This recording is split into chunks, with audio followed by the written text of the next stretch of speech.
Hey everybody, Justin down in the electronics workshop. So I am back on the mission of working on these Spudnik bin piler control, relay control, remote control boards that Spudnik equipment company had made quite a few years ago. They're, as far as I know, they're out of production. They don't support them. They don't have parts for them. So a lot of the local farmers and places that use these for their industrial control purposes are either forced to purchase a replacement system that is a pretty expensive venture to get into, to re-outfit all that. And then the controllers, I guess, aren't as nice or aren't as easy to use. I guess it's kind of one of those deals when you get used to a certain thing, changing to a different thing is kind of difficult. But overall, I've had pretty good success on repairing and solving most of the problems that these will experience, and some of it's mostly just abuse, to be honest with you. But I've got two remotes here that came in recently from my local vendor, and I need to just finish the process. I rehoused one of them. This one had a very beat up, looked like it was just dragged down a road, and it was really bad. But rehoused that so that it has a nicer housing. It does not have the overlay on it currently, so I'm going to have to contact my supplier and let them know that one of the face overlays I will have to put on when he comes to pick them up.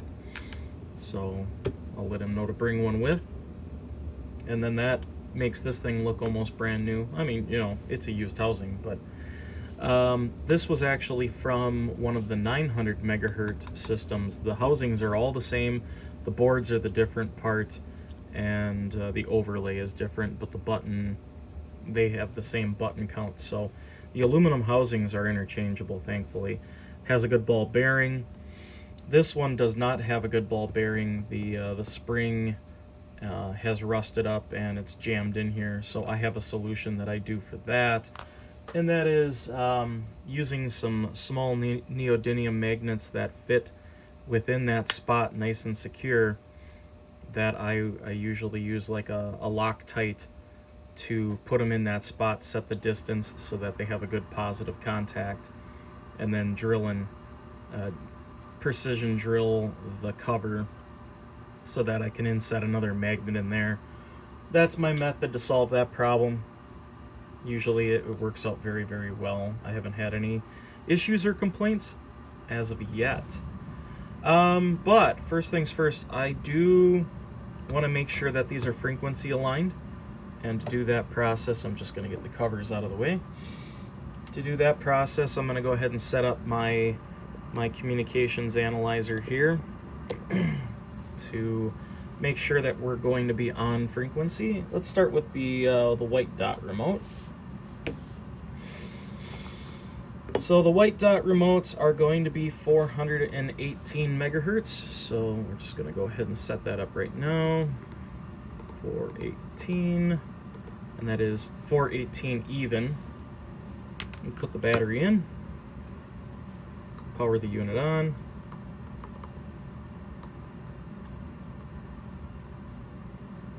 I'm on the wrong jack. I need to change that to input source. Monitor port. There we go. Antenna. There we go. So we are off frequency. Center scale is center, and it is off frequency, so that we will adjust. We will have to kind of do the aluminum cover on, off, because the housing is a ground plane for the RF side of it, so with this off, it will read a little differently. So we do have to keep that in mind, that needs to be in place when we do our final verification. We just want to get it close. There's some leeway in the in the adjustment. I do need my adjustment tools. You want to use a non-metallic adjustment tool for these because it will interact. So I have this one here, which isn't insulated. It does have the metallic tip, but you can work with it still. So what I'm going to go ahead and do is we're just going to press and hold a button, get this on, and we'll adjust this trimmer capacitor.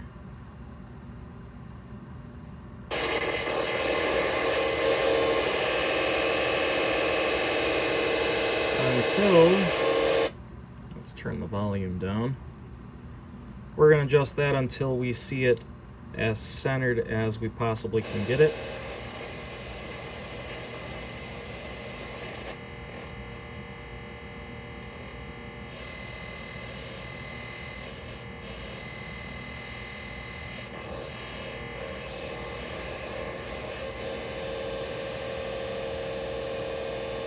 Alright, let's see how that looks with the cover on. Look at that. Just about perfect. That's good enough for my side of it. So we're happy with that. Let's go ahead and put the cover on it. And then all I have left to do on this is the magnet mod.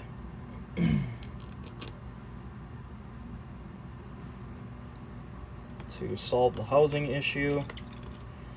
Now the other unit is the blue dot, which is a different frequency. It's like 43392, I think, is where we're wanting to aim for.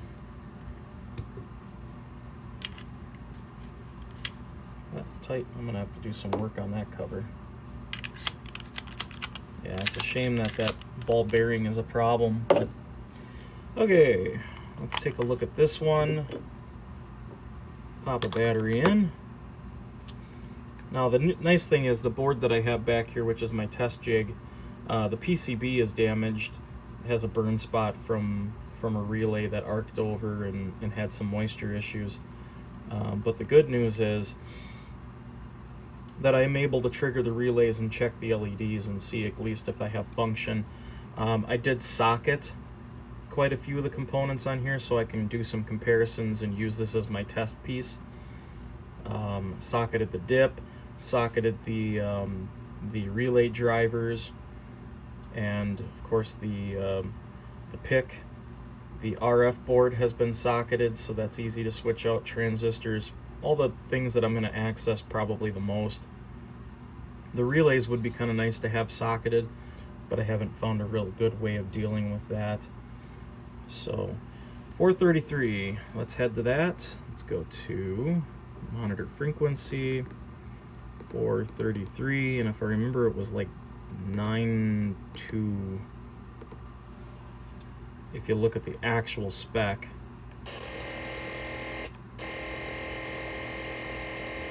And it does seem to be a bit off. So let's just go ahead and go to monitor frequency, and let's just try 00.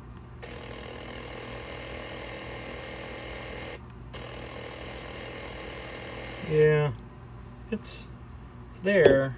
It's close. But I'm going to just check real quick. It should be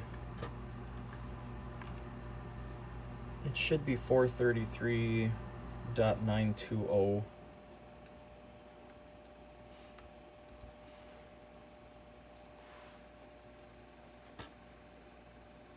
Yes. 433.920 is widely used as a license-free UHF radio frequency within the ISM Industrial Science and Medical Band. So that is the frequency we want to adjust this for. And that's the specification for the US market. So we're going to go ahead and align this real quick. Let's go ahead and just find a button. It's close, but just a little off.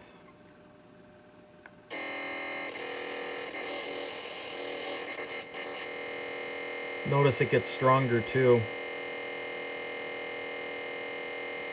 Okay, let's pop the cover back on real quick just to verify it with the housing.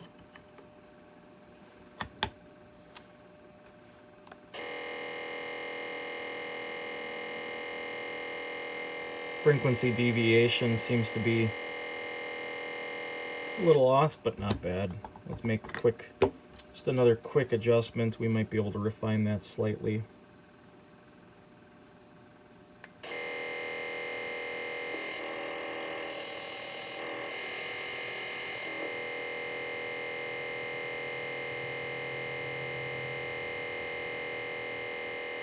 Let's try there.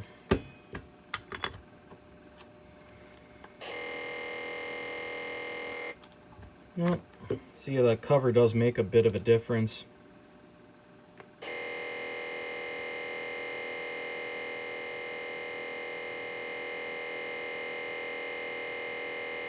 Let's go right there.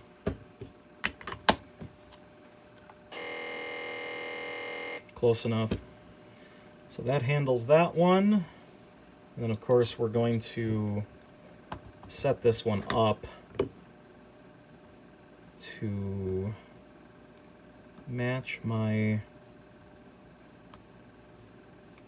dip switch settings on the board over here. So to do that, you have to set these. These are a tri-state style dip switch type. Because I don't have a switch in here, it's going to be considered in the floating or the center state. So we'll go ahead and I can zoom out more. There we go. We're going to go ahead and set this to center. That, since that one doesn't have a switch in it, that's where it's going to want to be. And now we're going to power the remote off. Power the remote on. Turn the volume down on that. We did see that there was a data light on here that lit up. And we have control. Let's click in a relay. So I'm going to press and hold the start sequencer button, and that'll start up the belts. And I know that this particular controller has a problem with it doesn't start one of the belts, so I know that that's a bad pick. It doesn't drive, but stop works.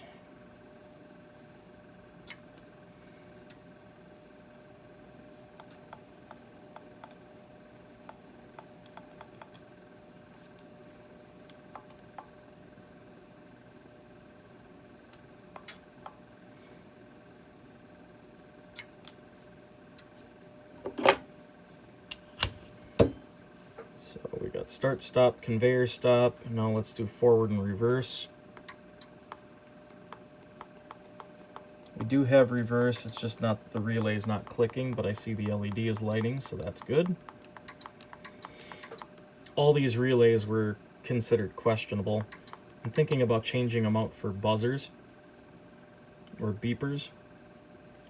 So let's try out, in. Those are working. Let's try up and down. That's working. Let's try left and right. That's working. Let's try fast and slow. That's working. Let's try auxiliary left and right. And that's working. So that's good. That means we have a working remote. So I can call this one working. And it's just going to need the overlay put on. Thankfully, my supplier still had them. I think he bought up all of them from Spudnik when he found out that they still had them, and they were blowing out their inventory. So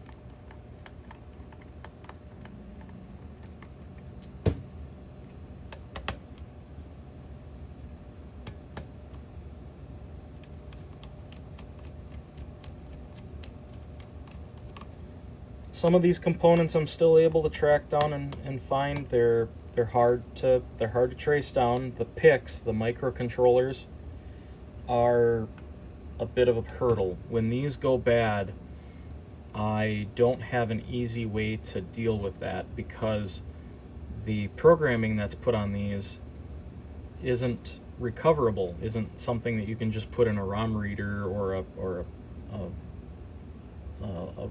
a device that can read ROMs and PICs and just pull the data off of it. There's some security that can be implemented on those, and that's something that I'm running into. Is if in order to make backups of these, I have to have the original source code, and I don't think Spudnik's gonna give that up without a fight.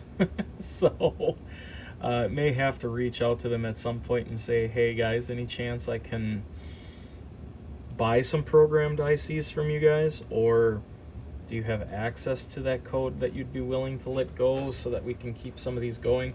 It's not really in their benefit to do that because they won't necessarily make the money on it, but if they're a nice company and they understand what we're doing here, they may offer that, but we'll see. If you do work for Spudnik, get a hold of me. Let me know if there's a way to deal with this that's not going to become an issue. I don't want to reverse engineer it if I don't have to, but if I have to go and do a microcontroller and kind of reverse engineer how they're supposed to work, that might just be what it'll end up having to be. And if I do that, it'll probably end up being an Arduino that I'll set up to work on these. So I don't know, but when the parts run out for these to repair them, well, then they're gone. So that's kind of my mission, is to keep these going as long as I possibly can, so that the farms and the companies that do use these can still retain that functionality that they are used to. So anyway, guys, hope you enjoyed this nerdy moment and just a little bit of an overview on how I handle the work on these. This is just the alignment procedure and some of the testing that I do. It was a quick breeze through. It wasn't necessarily the most thorough testing, but it's just kind of how I generally handle these repairs and finalization to my repairs to come up with the solution to the problem at hand. So anyway, hope you liked it. If you did, hit the like, hit that subscribe button if you're not already, and leave a comment. Let me know what you think. Do you use this system? Have you worked for Spudnik? Drop me a line. Let me know what you think. So we'll catch you in the next one, and thank you again for joining me in a nerdy moment.